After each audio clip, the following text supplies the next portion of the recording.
Hello everyone, welcome to our channel আমাদের প্রতিদিন। আজ আপনাদের সাথে ব্যাম্বু শুটের একটা রেসিপি শেয়ার করব।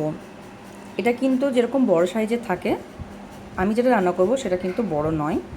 ওটা ছোট ছোট করে কেটে বাজারের মধ্যে বিক্রি করছিল, সেটাকে নিয়ে এসে আরও একটুখানি ছোট করে নিয়েছি, একদম পেঁয়াজ কুচি যেরকম হয় সেরকমভাবে। এটা অনেক রকমভাবেই খাওয়া যায়। যে রেসিপিটা আমি বানাচ্ছি এখানে সেটা হচ্ছে নিরামিষ। এটা আমার শাশুড়ি মায়ের রেসিপি, উনিই বানিয়েছেন এটা। আমি কিন্তু ফার্স্ট টাইম খাচ্ছি, এর আগে কোনো দিনও এটা আমি খাইনি।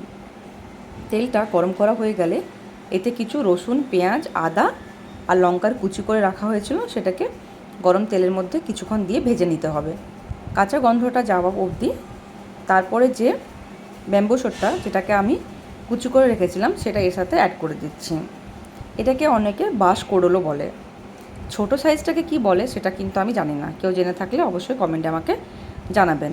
স্বাদ মতো নুন আর একটুখানি হলুদ দিয়ে ভালোভাবে মশলার সাথে এটাকে ভেজে নিতে হবে। বানানো খুবই ইজি, কিন্তু খেতে অসাধারণ। গরম ভাতের সাথে একটুখানি এটা নিয়ে মেখে খাবেন, আলাদাই টেস্ট। এবারে বেশ সময় নিয়ে এটাকে কিন্তু মশলার সঙ্গে কষিয়ে ভেজে নিতে হবে, কাঁচা গন্ধটা চলে যাওয়া অবধি ভালোভাবে এটাকে ভাজতে হবে। এখন কালারটা চেঞ্জ হয়ে গেছে। বেশ কিছুক্ষণ নাড়াচাড়া করার পরে একটুখানি ঢাকা দিয়ে এটাকে রান্না করে নেব। কিছুক্ষণ রান্না করার পরে এখানে অ্যাড করছি সর্ষে বাটা। সর্ষে বাটাটা অ্যাড করলে একটা ঝাঁঝালো টেস্ট আছে, ঠিক আছে? সেটা কিন্তু খেতে খুব ভালো লাগে এখানে। এবারে ওটাকে ভালোভাবে মিশিয়ে নিয়ে রান্না করে যাব আরও কিছুক্ষণ। বেশ কিছুক্ষণ রান্না করার পর দেখবেন এটা পুরো ঝুরঝুরে হয়ে গেছে। যে আঠালো ভাবটা ছিল চিটচিট মতো, সেটা কিন্তু আর থাকবে না, একদম ঝুরঝুরে দেখতে হয়ে যাবে। আপনারা বাড়িতে বানিয়ে দেখবেন আর আমাকে কমেন্টে জানাবেন কীরকম খেতে হয়েছে। ভিডিওটি ভালো লাগলে লাইক, কমেন্ট আর শেয়ার করে দেবেন। চ্যানেলটিকে সাবস্ক্রাইব করে পাশে থাকবেন। অলমোস্ট এটা রেডি হয়ে গেছে।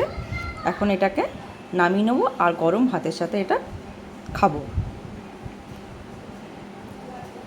এরকম যদি ভিডিও ভালো লেগে থাকে আপনারা কমেন্টে জানাবেন, সেরকমভাবে চেষ্টা করব দেওয়ার। আজ এখানেই শেষ করছি, দেখা হচ্ছে পরের ভিডিওতে। ততক্ষণ ভালো থাকবেন, সুস্থ থাকবেন। ধন্যবাদ।